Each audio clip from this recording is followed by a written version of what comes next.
Welcome back to my channel. I know that I've dived back into this more recently and I'm really loving being back on YouTube even though I've just started. So today's topic is going to be another fashion topic because I'm spreading this channel between sort of positivity, manifestation, self-help, personal development, and then fashion on the other side. So today is going to be a fashion topic and it is going to be, should you buy cheap or expensive?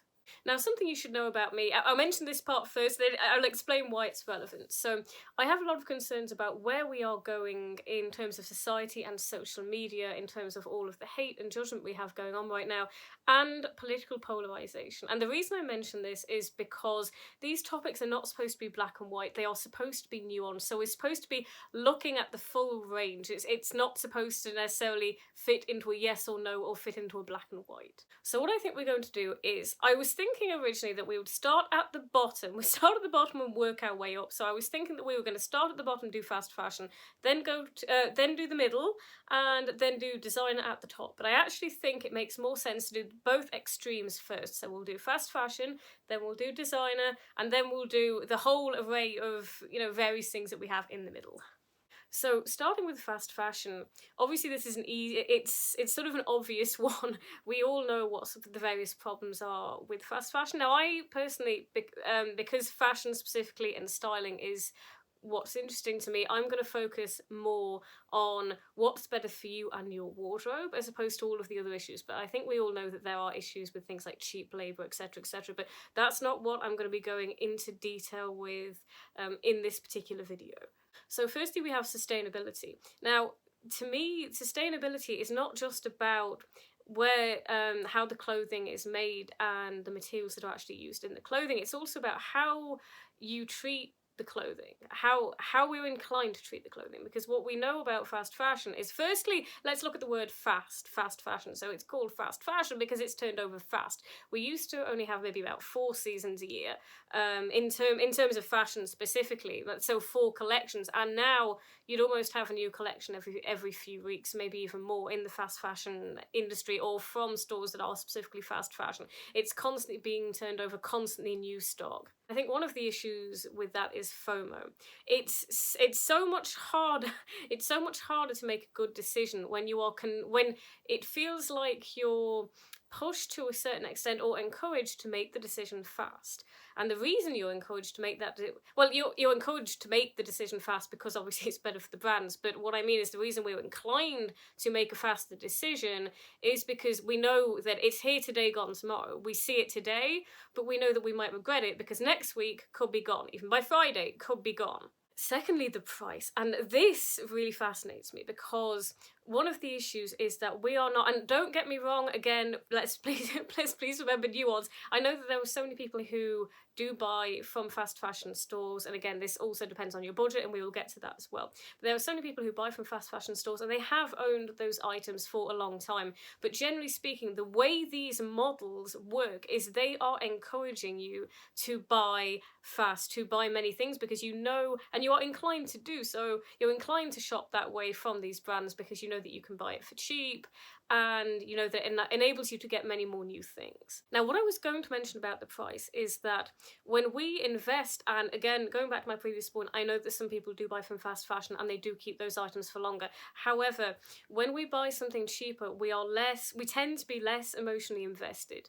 It's much easier to make the decision because the item is cheaper, and I might create a separate video about this at some point. The item is cheaper, it's easier to make the decision, and actually, the bit I was thinking of maybe creating a video on is we actually feel better.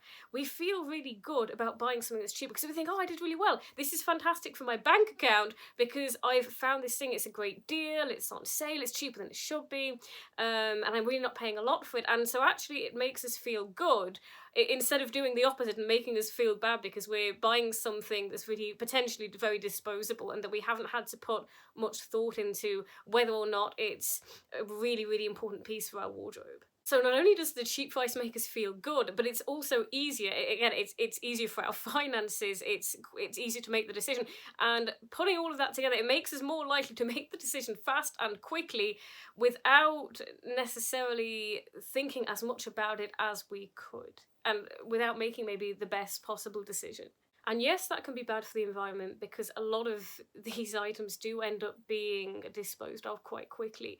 But it's also bad for your wardrobe. It has negative impacts in your wardrobe because, and do you know what? I'm trying to pull away from reading a lot of comments on other people's videos as well at the moment, but I do really enjoy reading comments, let's say on YouTube in a particular niche, and I find it really interesting, you know, reading sort of, if I'm watching styling videos, I love seeing how people are not so much reacting to something. It's usually more conversation on YouTube than it would be on some of the short form platforms like YouTube Shorts or TikTok. So you're sort of seeing actual conversation, and I've seen so many people say, I have wardrobes, especially on these more minimalist channels and more minimalist fashion styling. I've seen so many people in the comments say, yeah, I have a wardrobe full of cheap items that basically don't feel special to me. That's the problem, is that often we're buying things that don't feel special. It's easy to buy them, but they don't necessarily feel that special. And I've seen so many people in comments on these videos saying, I have a wardrobe full of cheap clothing, and it just, again, it doesn't feel special to me. They're not exciting pieces for me. They're not things that I absolutely love.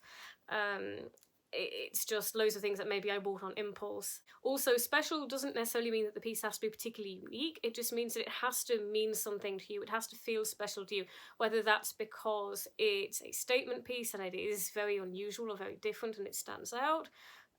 This is case in point.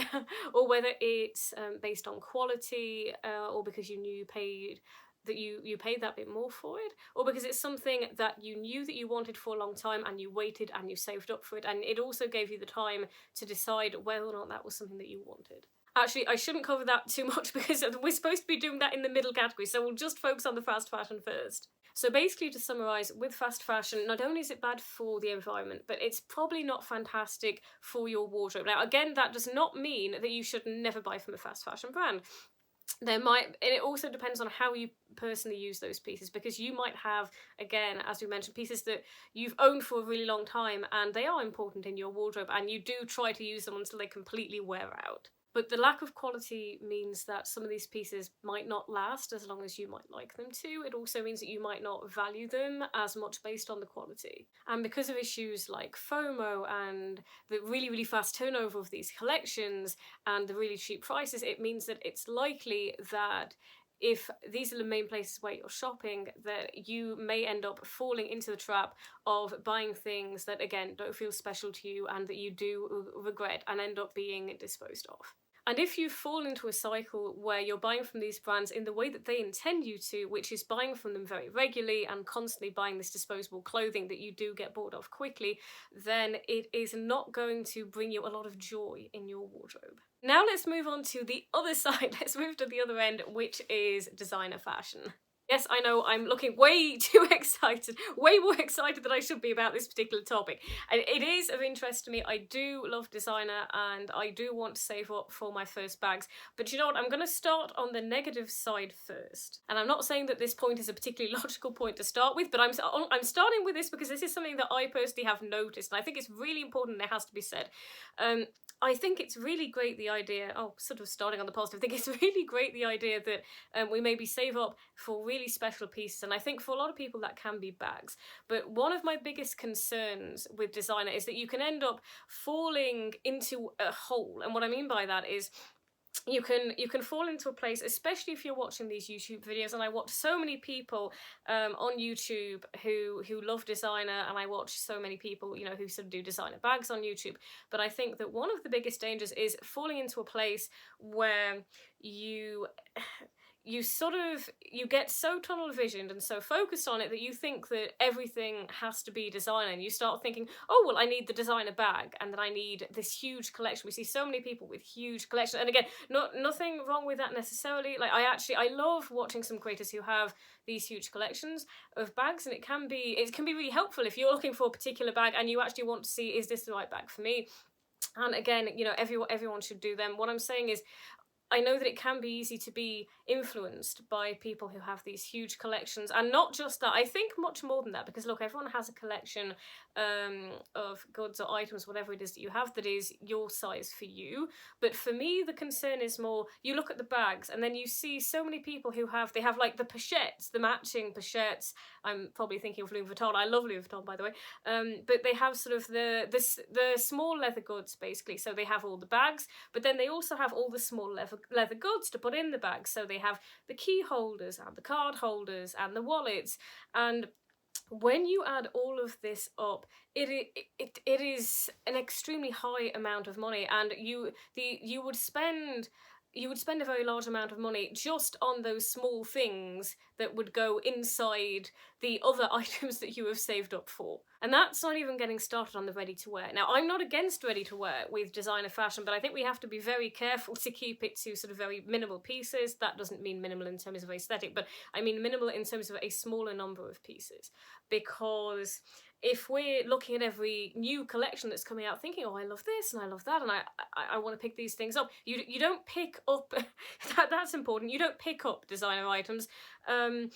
Designer items are obviously extremely high in price, and clothing, I think, is something that we might be much more drawn to season, whereas a bag is something that might last, we hope, a longer period of time, that will go with so many different outfits. Let's say if it's a top, you can't really wear a top every single day because you might need to wash it, whereas a bag you potentially could. You could have one designer bag, it could be black, for example, or brown, and you could wear it with everything it is that you own. And so my point is, if you fall into this hole where you start off with bags, and then you think, oh, well, I'm seeing everyone with the SLGs, like I should, my SLG should be designer as well, I should pick these up, these make sense. And then you think, oh, well, and then you get really into the ready to wear. I mean, there was a time when I was watching a lot of ready to wear thinking, oh, I love this and I love that, and the amount that it would build up to. So I think that is something that we really need to think about with designer, is that it should be maybe for specific pieces or maybe pre-loved, because if you look at clothing pre-loved that's even really high-end designer,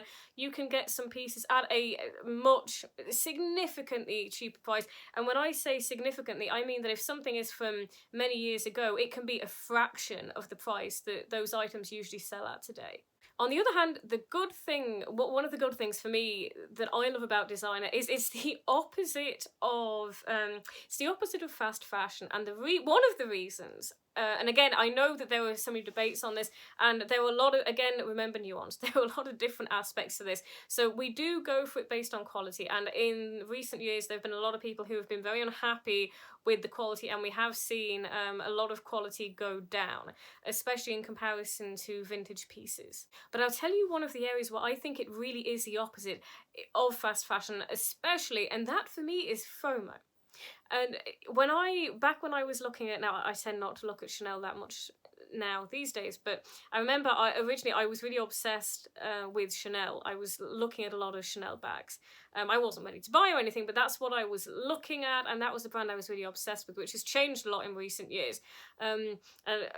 Partly because of the price, but for various reasons. Also because I'm a bit worried about theft and about the way that might make you a target for Chanel, especially when we know how high the price increases have been. However, one of the things I noticed is that some of these bags, and this doesn't just apply to Chanel in any way, some of these bags, you can get them, they can be 5 years old, 10 years old, 15, 20 years old, older.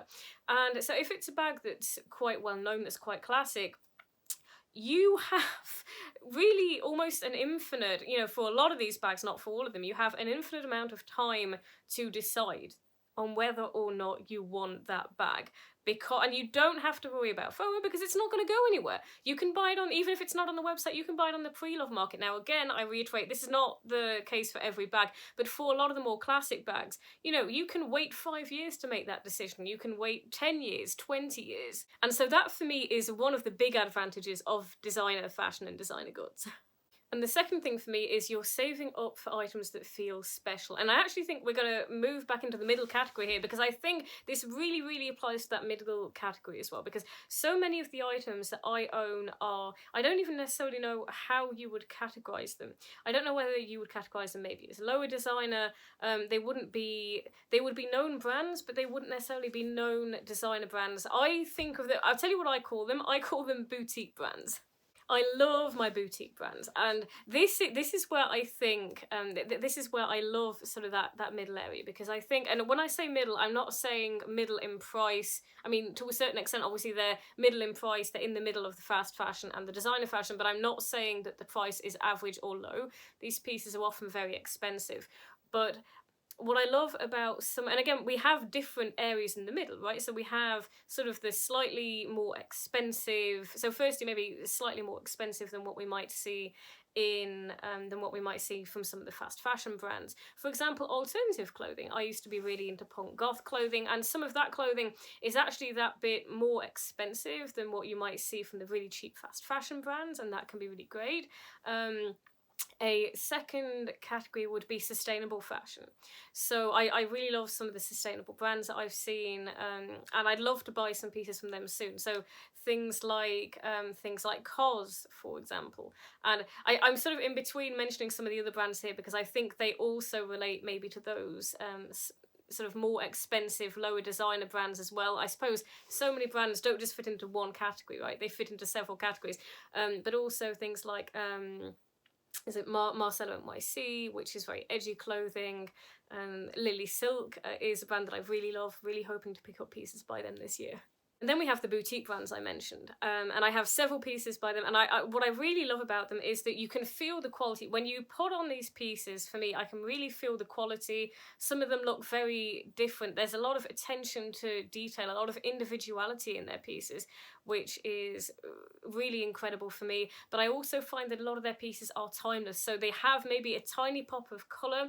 I have some items that are fully black, fully sort of classic, but I have other items that maybe do have that little pop of colour, but they all have these really beautiful details on them as well. And they are not pieces that you can pick up without thinking about it.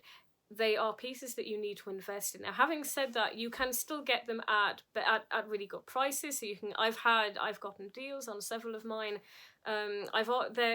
Recently I bought several in the January sales, and it was incredible because I'd seen some of these pieces like 6 months beforehand, and then I bought them at the perfect time, at the perfect price, when they had actually been reduced. And the great thing about that is that you're not buying something on sale just because it looks like a good deal or just because it looks cheap. In those instances, they were generally things I had seen previously and then made the decision to buy. But even at their reduced prices, in these instances for me anyway, it still wasn't something that you would just do without thinking about it.